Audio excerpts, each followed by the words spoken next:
Hello everyone, welcome to Naira study hub. आप सब कैसे हैं? मैं नायरा स्वागत करती हूं आप सबका आपके अपने YouTube channel Naira study hub पर। फ्रेंड्स देखिए, आज हम लोग क्या पढ़ेंगे। आज हम लोग बाल अवस्था के बारे में पढ़ेंगे, यानी कि चाइल्डहुड। इसकी एज कितनी होती है, यानी 6 से 12 वर्ष तक। तो इसकी अवस्था कितनी होती है, तो 6 से 12 वर्ष तक होती है।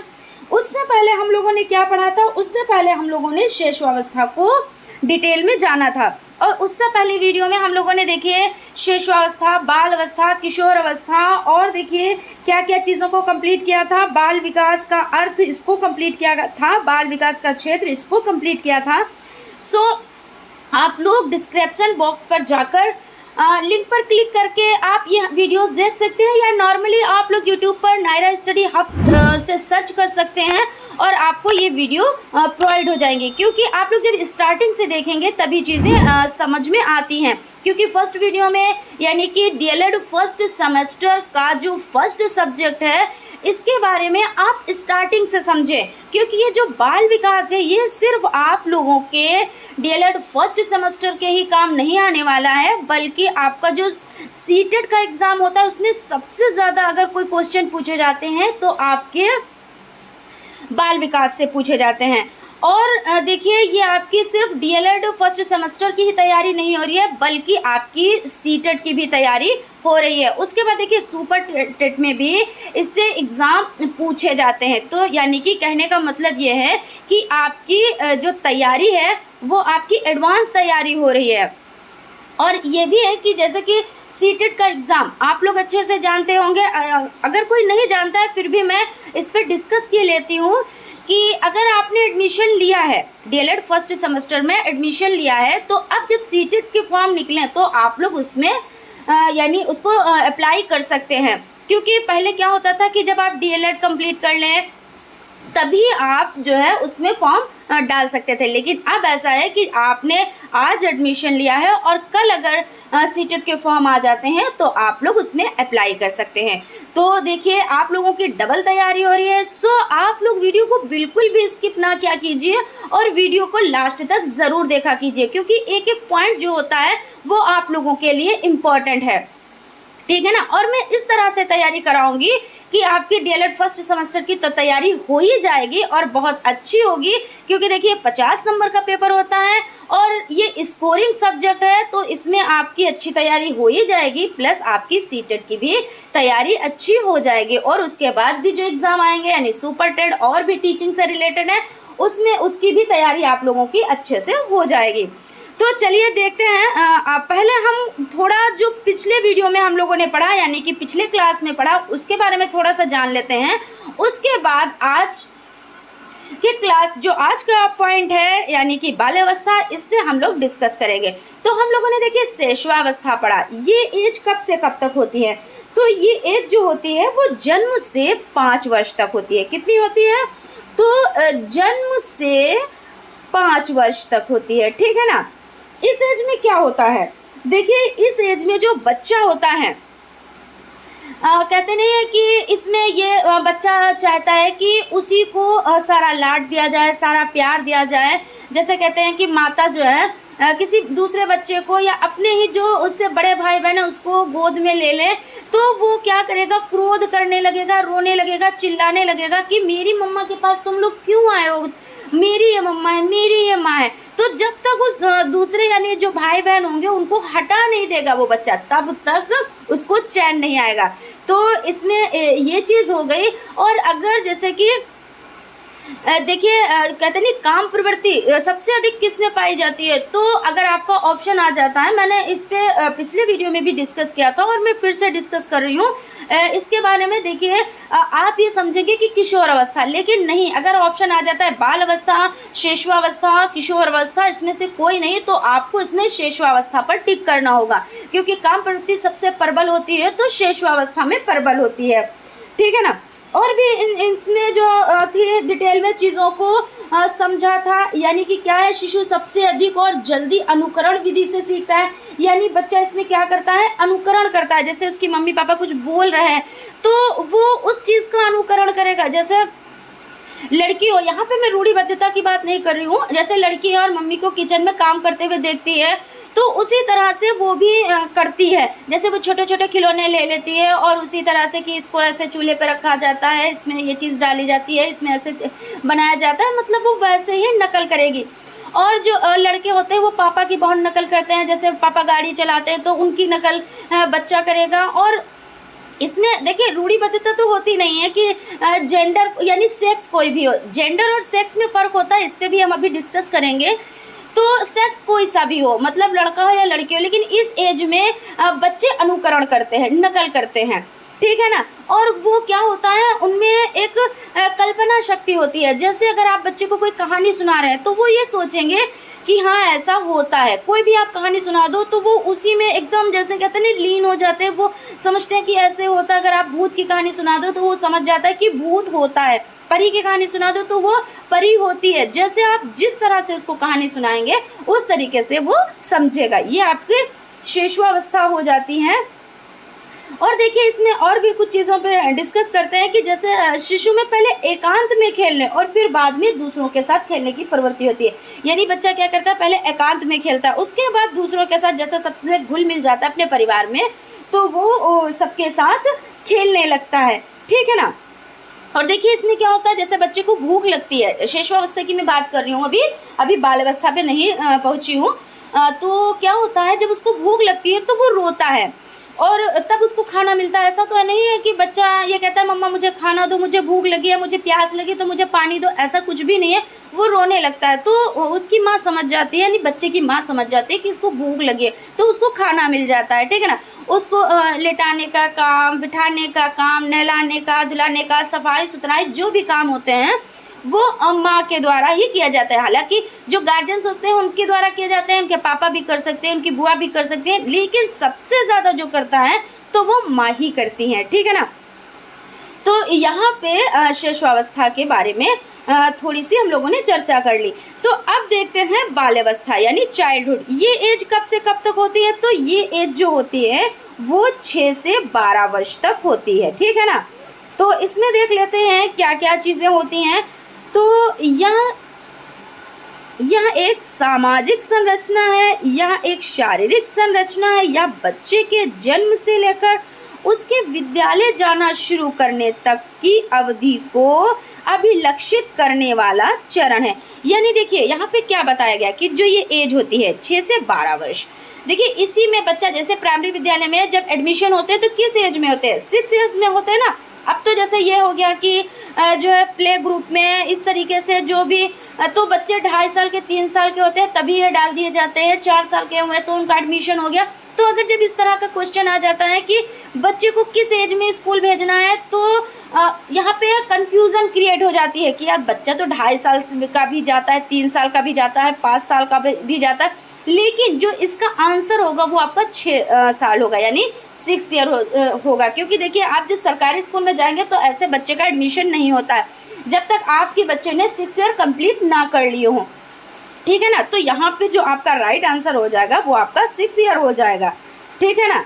और यहाँ पे देखिए क्या चीज़ है कि बच्चा क्या करता है कि एक सामाजिक संरचना है कि बच्चा जब थोड़ा सा बड़ा होता है, यानी शिशुअवस्था के बाद जब वो बाल अवस्था में पहुँचता है, यानी 6 से 12 वर्ष की उम्र में पहुँचता है, तो उसका सामाजिकरण होने लगता है। यानी कि बच्चा विद्यालय जाता है, वहाँ लोगों से मिलता है, पहले तो अपने परिवार में ही अपनी माँ को, पापा को पहचानता है, उसके बाद अपने और भी घर के जो बड़े होते हैं या उसके भाई बहन होते हैं सबको पहचानता है। लेकिन जब बच्चा विद्यालय जाता है तो वहाँ पे अपने दोस्त बनाता है, दोस्तों के साथ उसका ऐसे सामाजिकरण होने लगता है। यहाँ यानी कि वहाँ पे दोस्त भी मिले, वहाँ पे टीचर भी मिली, तो क्या होता है, तो बच्चे का सामाजिकरण होने लगता है, ठीक है ना। तो यहाँ पे यही चीज़ बताई गई है। और यह बच्चे के जन्म से लेकर उसके विद्यालय जाना शुरू करने तक की अवधि को अभिलक्षित करने वाला चरण हो जाता है। यानी जो बाल अवस्था है ये देखिए विद्यालय की अवस्था हो जाती है, क्योंकि विद्यालय में बच्चा जाता है, अभी तक वो घर ही में रह रहा था। उसके बाद देखिए बाल अवस्था, यहाँ पे देख लेते हैं चाइल्डहुड। बालकों की वह अवस्था है जिसमें छात्रों की स्मरण चेतना का विकास होता है।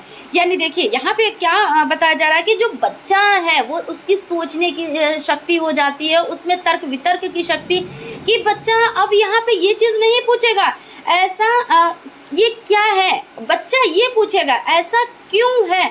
क्योंकि जब बाल्यावस्था में बच्चा पहुंचता है तो उसके बहुत सारे क्वेश्चंस होते हैं, उसके पास क्वेश्चंस की एक पोटली होती है।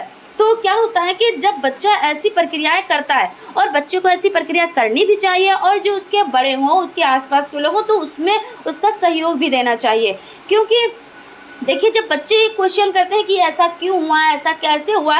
अब देखिए यहाँ पे क्या हुआ, जैसे कुछ बच्चों के सभी के घर के हालात तो एक जैसे नहीं होते हैं, और कुछ बच्चों के देखिए पापा क्या करते हैं, कुछ बच्चों के पापा डॉक्टर होते हैं, कुछ बच्चों के पापा वकील होते हैं, कुछ बच्चों के पापा जो हैं वो किसान होते हैं। तो उसमें एक चीज़ ये भी होती है कि ऐसा क्यों है, ऐसा क्यों है, उसको अब आप जब समझाएंगे, उसका डाउट क्लियर करेंगे। क्योंकि ये तो ये तो गॉड गिफ्टेड है, यानी ईश्वर ने जिसको जिस तरह से बनाया है, या ये तो वहाँ से तय होके आता है कि हाँ ये इंसान ये करेगा, ये करेगा। हालांकि अपनी मेहनत बहुत कुछ होती है, लेकिन किस्मत भी होती है।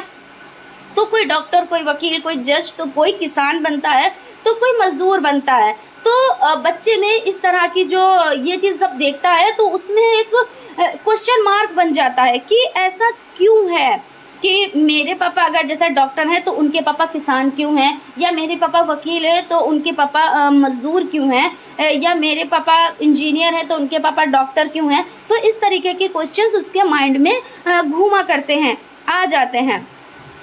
उसके बाद देखिए बाल्यावस्था को 6 से 12 वर्ष तक माना जाता है, और जिसमें छात्र नवीन वस्तुओं के संबंध में जानने हेतु जिज्ञासु होते हैं। यह विकास की वह अवस्था होती है जिसमें बालक के व्यवस्थित एवं चरित्र का विकास तीव्र गति से होता है।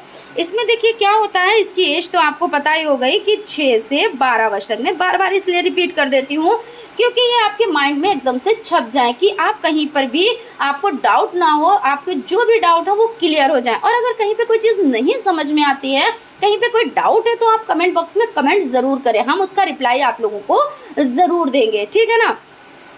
तो देखिए इसकी एज क्या हो जाती है, 6 से 12 वर्ष तक हो जाती है, और जिसमें छात्र क्या करता है, जिसमें नवीन वस्तुओं के संबंध में जानने के लिए हमेशा जिज्ञासु होते हैं। यानी कि कोई चीज़ नहीं है तो ऐसा क्यों है, ऐसा किस लिए है, तो वो हर चीज़ नई, मतलब उसके लिए उत्सुक रहता है इस अवस्था में। हर चीज़, जो चीज़ देखता है कि मैं ये चीज़ सीख जाऊँ, जल्दी से सीख जाऊँ, मुझे मैंने इस चीज़ को पहले नहीं देखा, ये चीज़ है तो क्या है आखिर, ऐसा मतलब इस तरह के क्वेश्चन इसके माइंड में रहते हैं जब इस एज में बच्चा आता है।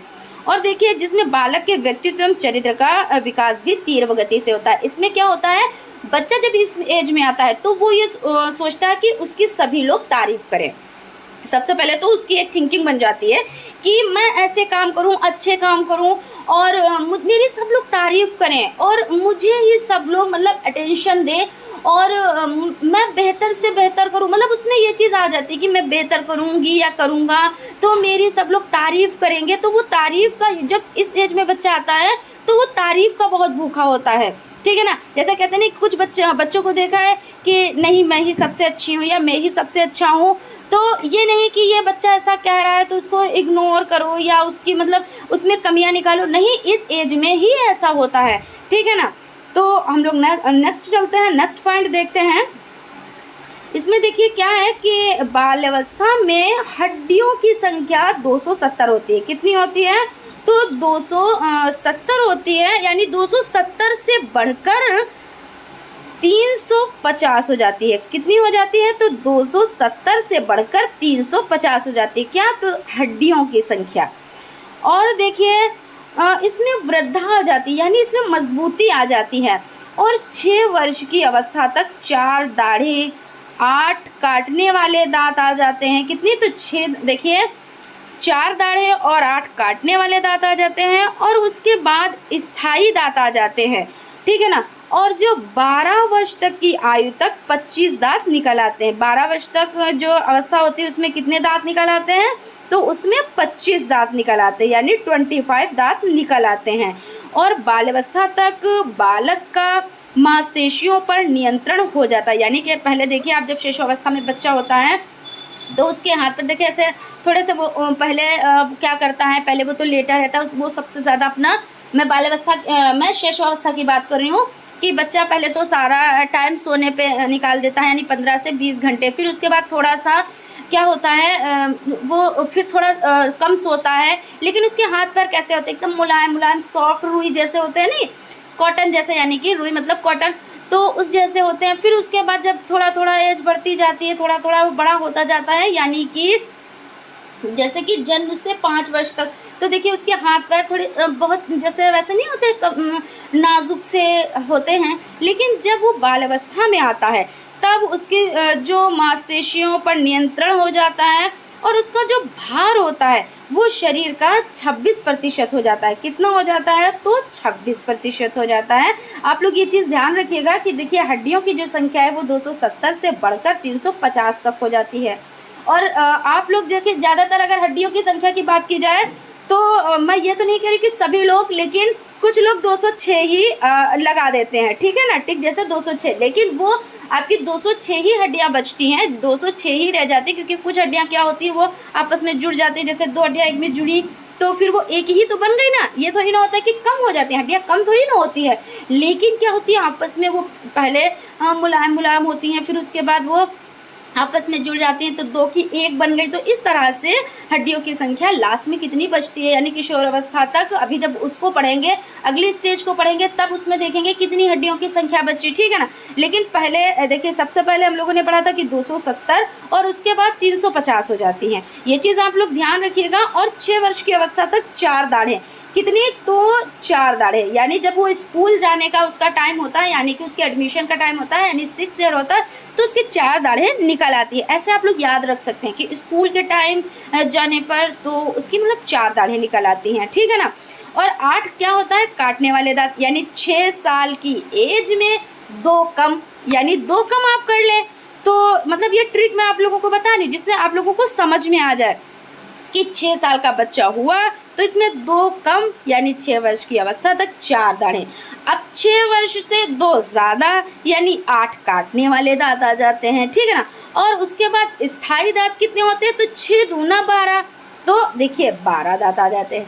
हुई ना अच्छी ट्रिक। आप लोग इससे याद रख सकते हैं कि हाँ 6 से 2 कम कर दिया तो क्या हो गया, और 6 में 2 ज़्यादा कर दिया तो क्या चीज़ हो गई, 6 दूना 12 कर दिया तो क्या चीज़ हो गई। आप लोग इस तरीके से याद रख सकते हैं, ठीक है ना। और मैं ट्रिक की भी जैसे शॉर्ट में वीडियोस लाती हूँ, उनको भी आप लोग फॉलो किया कीजिए, देखा कीजिए, क्योंकि जो ट्रिक होते हैं तो वो आप लोगों के जो एग्ज़ाम से ही रिलेटेड, यानी कि DElEd first semester, second semester, third semester और फोर्थ सेमेस्टर की ही ट्रिक लाती हूँ।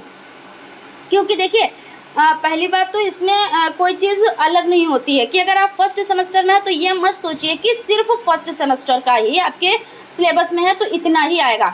सेकंड सेमेस्टर के भी क्वेश्चन डाल देते हैं। अभी देखिए थर्ड सेमेस्टर का एग्ज़ाम हुआ था तो उसमें फर्स्ट सेमेस्टर का क्वेश्चन आ गया था। साइंस में मैं बता रही हूँ, आपका एक आया था खाने का सोडा करके क्वेश्चन आया था, और धामन सोडा, तो ये आपका फर्स्ट सेमेस्टर में है और आपका थर्ड सेमेस्टर में आ गया था। तो ये मत सोचिए आपके, देखिए फर्स्ट से फोर्थ सेमेस्टर तक के कभी भी क्वेश्चन एक मतलब बहुत ज़्यादा नहीं होते हैं, ये मैं नहीं बता रही हूँ खैर, लेकिन 1-2 क्वेश्चन डाल दिए जाते हैं। जैसे फर्स्ट सेमेस्टर में सेकंड सेमेस्टर का, सेकंड सेमेस्टर में जो है फर्स्ट सेमेस्टर का एक क्वेश्चन डाल दिया अगर, या थर्ड सेमेस्टर में फर्स्ट सेमेस्टर का एक डाल दिया क्वेश्चन, तो इस तरीके से आ जाते हैं क्वेश्चन। हालांकि मैं आप लोगों को बताती चलूँगी, आप लोगों की तैयारी करवाती चलूँगी, ठीक है ना।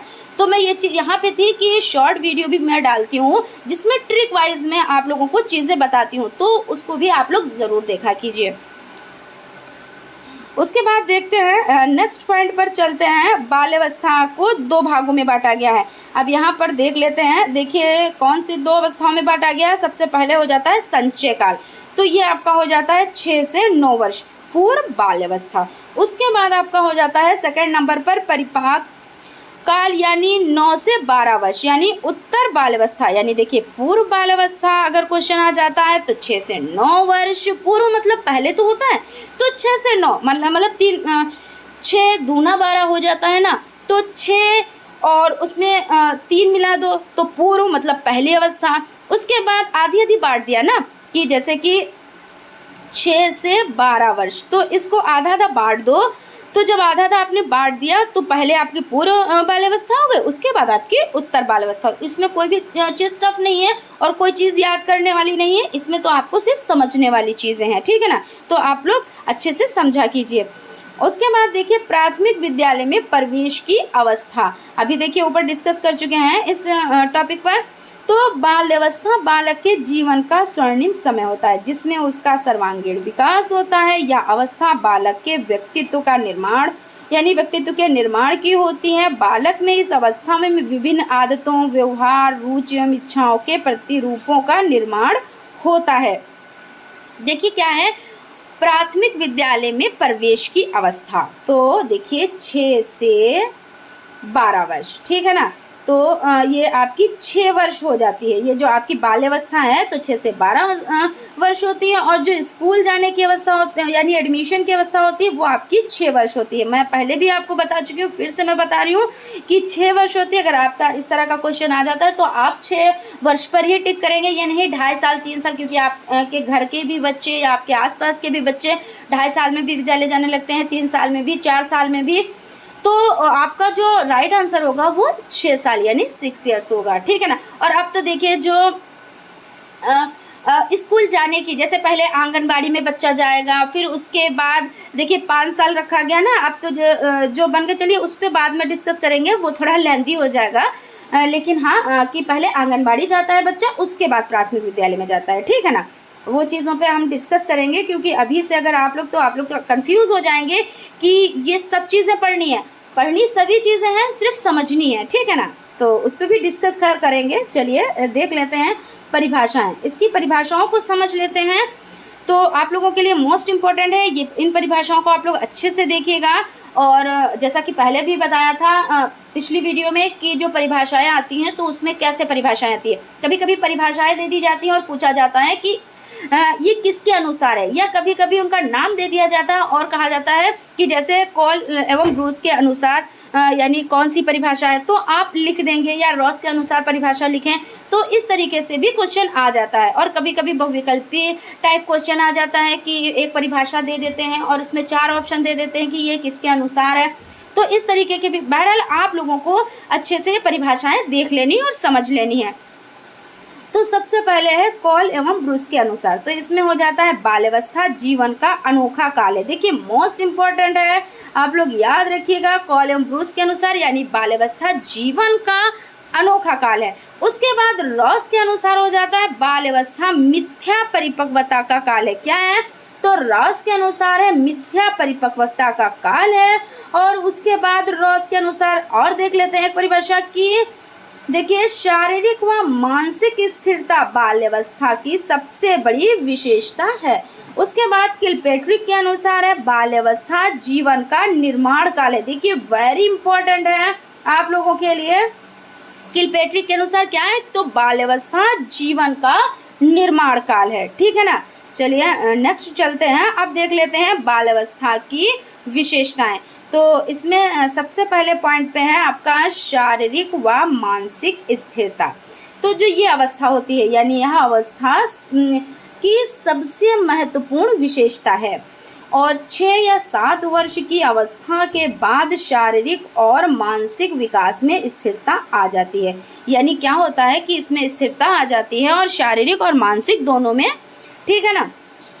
उसके बाद देखिए यह स्थिरता उसकी शारीरिक व मानसिक शक्तियों को दृढ़ता प्रदान करती है यानी मजबूती प्रदान करती है, जिसके फलस्वरूप उसका मस्तिष्क परिपक्व सा और स्वयं वयस्क सा जान पड़ता है। अब बच्चा देखिए इस एज में होगा तो क्या वो अपने आप को बच्चा नहीं समझता है, वो अपने आप को बड़ा समझने लगता है कि मैं अब बड़ा हो गया हूँ। वो अपना जैसे जो माइंड है कि मैंने पहले बताया कि देखिए बच्चा इस एज में क्या करने लगता है कि मैं अच्छे काम करूं, मेरी लोग तारीफ़ करें, मेरी कोई बुराई ना करें, मुझे कोई बुरा ना कहे। जैसे देख लेते हैं ना कभी कभी हंसी मजाक में बच्चे के साथ कि तुम अच्छे नहीं हो, तो वो बहुत चिढ़ जाता है कि मेरी इन्होंने बुराई कर दी या मेरे में कमी निकाल दी, तो मैं ऐसा बनूंगा या बनूंगी, मैं अच्छी हूँ या मैं अच्छा हूँ, मेरी लोग तारीफ़ करें। तो इस एज में यही चीज़ होती है। और वो अपने आप को क्या समझती है, यानी अगर लड़की है लड़का कोई भी है तो ये है कि मैं सबसे अच्छी हूँ या अच्छा हूँ और लोग मेरी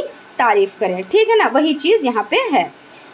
उसके बाद देख लेते हैं जिज्ञासा की प्रबलता। तो जिज्ञासा की प्रबलता में समझ लेते हैं कि बालक की जिज्ञासा विशेष रूप से प्रबल होती है और वह जिन वस्तुओं के संपर्क में आता है उसके बारे में प्रश्न पूछकर हर तरह की जानकारी प्राप्त करना चाहता है। उसके प्रश्न शिशुअवस्था के साधारण प्रश्नों से भिन्न होते हैं। अब वह शिशु के समान नहीं पूछता कि वह क्या है, बल्कि वह इस प्रकार पूछता है, यह ऐसे क्यों है, यह ऐसे कैसे हुआ। यानी कि देखिए क्या कह रहे हैं कि बालक की जो जिज्ञासा है वह विशेष रूप से प्रबल हो जाती है और जिन वस्तुओं के संपर्क में, यानी कि जो भी वस्तुओं के वो संपर्क में आता है, क्योंकि अभी तो बच्चा देखिए शिशुअवस्था से बाल अवस्था में आया है, तो उसके लिए हर चीज़ नई होती है। जब नई होती है तो वो जिस वस्तु के संपर्क में आया तो वो ज़रूर पूछेगा, ये चीज़ कैसे है, ये चीज़ कैसे हुई, ये क्यों हुई, ये क्या है। ये नहीं पूछेगा इस एज का बच्चा, ये पूछेगा ये कैसे है, ठीक है ना। तो इस कुछ बच्चों को आप लोगों ने देखा होगा कि बच्चे कोई चीज़ को तोड़ते, हालांकि ये शिशुअवस्था में होता है कि बच्चे खिलौनों को तोड़ते हैं, फिर उसको बनाने की कोशिश करते हैं, लेकिन इस एज में ऐसा होता है कि बच्चे देखा नहीं आप लोगों ने, ज़्यादातर लड़कों को आपने देखा होगा कि वो हर कोई भी गाड़ी है उसको पुर्जे पुर्जे अलग कर देते हैं। मतलब वो ये सोचने की कोशिश, वो ये समझने की कोशिश करते हैं कि ये अगर ये गाड़ी है, ये चल रही है, ये कैसे चल रही है, इसमें क्या चीज़ फिट की गई है तो ये चल रही है। इस तरह से उसके माइंड में क्वेश्चन रहते हैं, ठीक है ना। आई होप आप लोगों को अच्छे से समझ में आ रहा होगा। चलते हैं, देखते हैं नेक्स्ट पॉइंट, वास्तविक जगत से संबंध। अब देखिए इसमें है, इस अवस्था में बालक शेष अवस्था के काल्पनिक जगत का परित्याग करके वास्तविक जगत में प्रवेश करता है। अब देखिए क्या हुआ था शेषावस्था में, क्या हुआ था, वो काल्पनिक चीज़ों को, जैसे अगर उसको परी की कहानी सुना दी गई कि तू परी है, परी कैसे आती है, उसके हाथ में छड़ी है, उसने अच्छा सा वाइट ड्रेस पहन रखा है। अब वो कल्पना में जी रहा था, राजकुमार है, वो घोड़े पे सवार है, वो अपनी रानी को लेके आया, उसका बहुत बड़ा महल है। अब उसके जो माइंड में महल बन जाएगा, घोड़ा बन जाएगा, सब वो मतलब कल्पना शक्ति में कि हाँ ऐसा होता है। लेकिन अब इस एज में क्या हुआ, इस एज में बच्चा जब आता है तो उसका परित्याग कर देता है। वो ये सोचता है, देखिए क्या होता है कि बच्चा इस एज में फिर सच्चाई में जीने लगता है। यानी कि क्या होता है कि वास्तविक जगत की प्रत्येक वस्तु से आकर्षित होता है तथा इसके बारे में अधिक से अधिक जानकारी प्राप्त करने लगता है। यानी ये सब चीज़ें कैसे हुई, अब ये है अगर तो क्यों है, मतलब ये क्या है, उस पर ध्यान नहीं देगा, क्यों है, कैसे हुआ, इन सब चीज़ों पे बच्चा ध्यान देता है। उसके बाद देखते हैं रचनात्मक कार्यों में रुचि। तो उसमें हो जाता है बाल्यावस्था में बालक बालिकाओं की रचनात्मक कार्यों में रुचि होती है। लड़के लड़कियां आप अपनी रुचि के अनुसार कार्यों को करते हैं, जैसे दफ्ती से गुलदस्ता या मकान, या थर्माकोल से मकान, बोट यानी नाव आदि बनाना, मिट्टी के खिलौने बनाना, कागज़ की लुगदी यानी कागज़ को भिगोकर उसमें मेथी के साथ पीसकर खिलौने बनाना, कपड़े से फूल बनाना, गुड़िया आदि बनाना हो जाता है। तो इसमें देखिए क्या हुआ कि जो लड़के और लड़कियां होते हैं, यानी 6 से 12 वर्ष तक की एज के जो बच्चे होते हैं, तो वो क्या करते हैं कि अपनी अपनी रुचि के अनुसार, जिसमें जिसको रुचि होती है वो उस अनुसार कार्य करने लगते हैं। जैसे स्कूलों में देखिए प्रैक्टिकल करवाए जाते हैं, तो सभी लोगों ने प्रैक्टिकल देखिए करा है कि कोई चीज़ कोई बना के ले जा रहा है, कोई थर्माकोल में कोई चीज़ बना के लिए जा रहा है, कोई गुलदस्ते बना लिए जा रहा है दफ्ती को काट कर, या इस तरीके से प्लास्टिक के बोतल को काट कर उससे गुलदस्ते बनाना, इस तरह से कार्य करवाए जाते हैं। यानी कि इस एज में क्या होता है, बच्चों को बड़ा इंटरेस्ट यानी बड़ा मज़ा आता है इन सब कार्य को करने में। तो उसमें क्या क्या, जैसे दफ्ती को काट कर उसके फूल बनाना, उसको कहते नहीं झालर, जैसे रूम में झालर लगाई जाती है उस तरीके के, या बर्तन बनाना, या जैसे मिट्टी के अब तो क्ले वो क्ले चल गया, उसके बच्चे बनाते हैं, वरना वो जो मिट्टी होती है उस मिट्टी से उसको भिगाकर उससे बर्तन बनाते थे बच्चे, है ना। तो ये सब चीज़ें हो जाती हैं। और क्या होता है कि देखिए बच्चे गुड़िया बनाना, गुड़िया के कपड़े सिलना, इस तरीके से बच्चों में ये चीज़ें देखी जाती हैं। इन लोगों को इनमें बड़ा मज़ा आता है। उसके बाद सामाजिक गुणों का विकास। अब इस एज में क्या होता है, बालक विद्यालय से अधिक समय दूसरे बालकों के साथ व्यतीत करना चाहते हैं। अब बच्चे देखिए, पहले क्या था शिशुअवस्था में कि बच्चा अपनी माँ से सबसे ज़्यादा प्रेम करता था, प्रेम अब भी करता है, लेकिन अगर माँ के गोद में कोई बच्चा आके बैठ गया, उसके भाई बहन आके बैठ गए, तो वो जब तक हटा नहीं देता है तब तक उसको चैन नहीं, वो गुस्सा भी हो जाता है, रोता भी है, हाथ पकड़ के खींचता भी है कि हमारी माँ की गोद से हटो। जब तक नहीं हटा दिया तब तक उसको चैन नहीं मिला। लेकिन अब इस एज में बच्चा क्या हुआ, अब वो विद्यालय जाने लगा, वहाँ दोस्त बनाने लगा, उसके दोस्त बन गए, तो अब ये सब चीज़ें उसने ख़त्म कर दी। अब इसने क्या किया, अब कल्पना शक्ति को, यानी जो काल्पनिक चिंतन में रहता था, अब वो काल्पनिक चिंतन भी उसने छोड़ दिया कि हाँ कल्पना में वो जी रहा है, भूत होते हैं, परी होती है, इस तरह से बच्चों को जो भी बता दो कि अंधेरे में भूत होता है, तो मतलब बच्चे ने मान लिया कि अंधेरे में भूत होता है, तो वो चीज़ मान लेता है। लेकिन वो शिशुअवस्था में, अब बाल अवस्था में बच्चा अगर है तो ऐसा क्यों है, कहाँ है, वो फिर क्वेश्चन करने लगेगा। अगर आपने इस एज में बच्चों से कह दिया कि वहाँ पे भूत है, तो कहेगा है तो कहाँ है, फिर हमें दिखाओ। तो ये सब चीज़ें हो जाती हैं।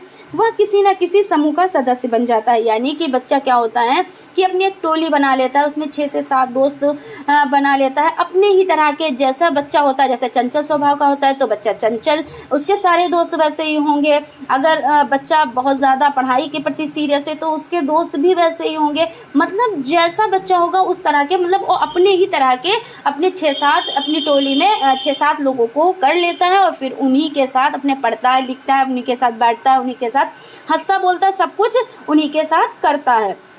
अब वो इतना, मतलब ये है कि घर में आता है, लेकिन अब इतना वो सब नहीं करता है कि यहाँ हमारी माँ के पास कोई ना बैठे, हमारे पापा के पास कोई ना बैठे, इस तरह की अब उसमें थिंकिंग नहीं रह जाती है। उसके बाद देखिए सामूहिक प्रवृत्ति की प्रबलता, यानी कि बालक अधिक से अधिक समय दूसरे बालकों के साथ व्यतीत करना चाहता है, वह किसी न किसी समूह का सदस्य बन जाता है। वही चीज़ देखिए, अतः बालक में प्रबल सामूहिक प्रवृत्ति हो जाती है।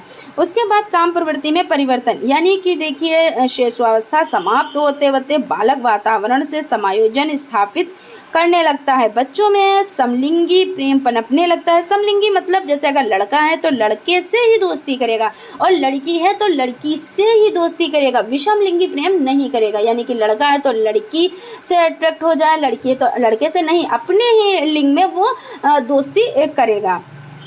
उसके बाद है देखिए, लड़के लड़कों को दोस्त बनाएंगे और लड़कियां लड़कियों को दोस्त बनाती हैं। इस एज में आपने अच्छे से देखा होगा, क्योंकि इस एज के बच्चे आपके आसपास में होंगे। और आप देखिएगा, क्योंकि ये चीज़ जब बाल विकास आप लोग पढ़ें तो इस तरीके से नहीं कि रट के आप लोग पढ़ें, आप समझ के पढ़ें। जैसे हमने शिशुअवस्था आप लोगों को पढ़ाई, तो आप जो 0 से यानी जन्म से 5 वर्ष तक के बच्चे हैं, तो उनको आप देखें कि वो कैसी एक्टिविटी करते हैं, किस तरह से वो रहते हैं, किस तरह से उनका केयर किया जाता है, कौन करता है, इस तरीके से आप सब कुछ समझें। क्योंकि ये चीज़ें तो आप लोग समझते हैं कि जो छोटा बच्चा होता है उसकी माँ सबसे ज़्यादा उसका ख्याल रखती है, और भी उसके घर के जो सदस्य होते हैं रखते हैं, लेकिन माँ से ज़्यादा कोई ख्याल नहीं रखता है। फिर उसके बाद जब 6 से 12 वर्ष का बच्चा हो जाता है, तो देखिए किस तरह से वो एक्टिविटीज़ करता है, किस तरह से वो विद्यालय जाता है, वो अपने दोस्त बनाता है, किस तरह से उसका माइंड बन जाता है कि बच्चा ये सोचता है कि हमारी ही सब तारीफ़ करें, हम अच्छा काम करेंगे तो हमारी सब तारीफ़ करेंगे। अगर इस एज के बच्चों की आपने बुराई कर दी या उसमें कोई कमी निकाल दी, तो समझ लीजिए आपसे बुरा कोई नहीं हुआ, जिसने भी उसकी बुराई कर दी। तो इस एज में बच्चों को समझना चाहिए और ज़्यादा से ज़्यादा उनका ध्यान रखना चाहिए कि किस चीज़ में उसको इंटरेस्ट है, और उसी के अकॉर्डिंग बच्चों को शिक्षा भी देनी चाहिए। क्योंकि जब आपने समझ लिया कि हमारे बच्चे की रुचि इस चीज़ में है, तो उस चीज़ पे आप लोग ध्यान दें और उसके अकॉर्डिंग बच्चे को देखिए शिक्षा प्राप्त करवाएं, तो बच्चा आगे चलकर अच्छी ही लाइन पकड़ेगा, जो भी जिस चीज़ में इंटरेस्ट होगा। क्योंकि कुछ बच्चे होते हैं जिस चीज़ में इंटरेस्ट नहीं होता है वो चीज़ें उसको पढ़ने को मिल जाती हैं या उस लाइन में वो चला जाता है, तो फिर क्या होता है वो बीच ही में रह जाता है, मतलब ना इधर का रहा ना उधर का रहा, तो ये सब चीज़ें हो जाती हैं। तो जो घर के गार्जियंस होते हैं उनको ये चीज़ें समझनी चाहिए। उसके बाद देखते हैं, देखिए बहिर्मुखी व्यक्तित्व का विकास। तो इस अवस्था में बालकों में बहिर्मुखी प्रवृत्ति विकसित होने लगती है। वे बाहर घूमने, बाहर की वस्तुओं को देखने, दूसरों के प्रति जानने आदि में रुचि प्रदर्शित करने लगते हैं। यानी कि क्या होता है कि जो बच्चा होता है तो इस एज में घूमने फिरने पे बहुत ज़्यादा उसको मज़ा आता है, यानी कि वो घूमता है फिरता है बाहर। अगर आपने कभी देखा होगा कि इस एज के बच्चों को अगर आपने मना कर दिया कि बाहर नहीं जाना है, घूमने नहीं जाना है, तो वो आपसे जैसे ही आपने नज़र हटाई वो चोरी से निकल ज़रूर जाएगा, क्योंकि उसको बहुत मज़ा आता है घूमने फिरने में। तो आप लोगों को खुद चाहिए, जो बड़े मतलब घर के गार्जियंस हो, तो इस एज के बच्चों को घुमाने ले जाएं नई नई जगहों पे और उसको दिखाएं, तो उसके जो डाउट होंगे वो सब क्लियर होंगे कि कोई चीज़ है तो ऐसे है तो क्यों है और कैसे है, सब चीज़ें उसके क्लियर होती चली जाएंगी। ठीक है ना। उसके बाद देखिए संग्रह प्रवृत्ति का विकास, ये लास्ट पॉइंट है आपका। तो संग्रह प्रवृत्ति में देख लेते हैं। संग्रह की प्रवृत्ति बाल्यावस्था में तीव्र होती है, यानी कि इकट्ठा करने की प्रवृत्ति उसमें बहुत तेज होती है। विशेष रूप से गोलियां, खिलौने, मशीनों के कल पुर्जे, पत्थर के टुकड़े आदि तथा लड़कियां विशेष रूप से खिलौने, गुड़िया, कपड़े के टुकड़े आदि संग्रहित करके देखी जा सकती हैं। देखिए इसमें क्या होता है, जो इस तरह के इस एज के बच्चे होते हैं तो वो लोग संग्रह करते हैं और वो ये समझते हैं कि हमने संग्रह किया, फिर हमारी इन चीज़ों को सब लोग देखें और हमने इतनी चीज़ें इकट्ठा कर ली। ठीक है ना। तो इस एज में संग्रह की प्रवृत्ति बहुत ज़्यादा होती है। और जो लड़के होते हैं तो आपने देखा होगा गाँव में कि जो है गोलियाँ वगैरह इकट्ठा कर लेते हैं, जिनको कंचे बोलते हैं, तो इनको इकट्ठा कर लेते हैं बहुत सारे, कहीं जो है डिब्बों में भर के रख लेते हैं। तो कभी कभी तो देखा होगा आपने स्कूलों में बच्चे बैग में रख के लाते हैं और लड़कियां देखो वो एक जिनको गुट्टे बोलते हैं, वो गेंद होता है, वो सब चीज़ें वो कलेक्ट करती हैं। और आपने देखा होगा कि ज्योमेट्री बॉक्स में इतने पेन और पेंसिल रखेंगे, 4-4 5-5 इरेजर होंगे, शार्पनर इतने ढेर सारे होंगे और एक पेंसिल का काम है, लेकिन वो बहुत सारे इकट्ठा कर लेंगे और होंगी भी और भी वो खरीदते जाएंगे। मतलब ये कि हमने इतना कलेक्शन कर लिया है। और जो नई चीज़ देखेंगी उस जैसे जिसको जिस चीज़ में इंटरेस्ट होता है उन चीज़ों में, कोई भी नई चीज़ आई, कोई भी नया प्रोडक्ट आया, यानी कि अगर पेंसिल अभी ऐसे वाली है तो उसके बाद कोई नई गुड्डे वाली पेंसिल आ गई या उसमें इरेजर उसमें शार्पनर लगा, इरेजर लगा, इस तरह की पेंसिल आ गई, मतलब वो ले लेंगे, उसको कलेक्ट ज़रूर कर लेंगी। तो इस एज में ये सब चीज़ें देखी जाती हैं। तो फ्रेंड्स देखिए आज हम लोगों ने क्या पढ़ा देख लेते हैं। देखिए सबसे पहले हम लोगों ने बाल्यावस्था को देखा, उसमें 6 से 12 वर्ष तक की इसकी एज हो जाती है। उसके बाद देखिए इसमें हम लोगों ने बाल्यावस्था को कितने भागों में बांटा गया वो सब चीज़ें देख ली। उसके बाद प्राथमिक विद्यालय में प्रवेश की अवस्था कितनी होती है, तो 6 से 12 वर्ष होते हैं, ये चीज़ों को समझ लिया डिटेल में। उसके बाद परिभाषाओं को देख लिया, उसके बाद बाल्यावस्था की विशेषताओं को डिटेल में समझा। तो फ्रेंड्स आई होप आप लोगों को वीडियो अच्छी लगी होगी। अगर वीडियो अच्छी लगी तो एक लाइक ज़रूर कर दें और अगर अभी तक आप लोगों ने चैनल को सब्सक्राइब नहीं किया है तो चैनल को सब्सक्राइब कर लें और बेल आइकन को भी ज़रूर प्रेस कर लें, जिससे आने वाली वीडियोज़ आप तक पहुँच सकें। मिलते हैं नेक्स्ट वीडियो में। Thank you.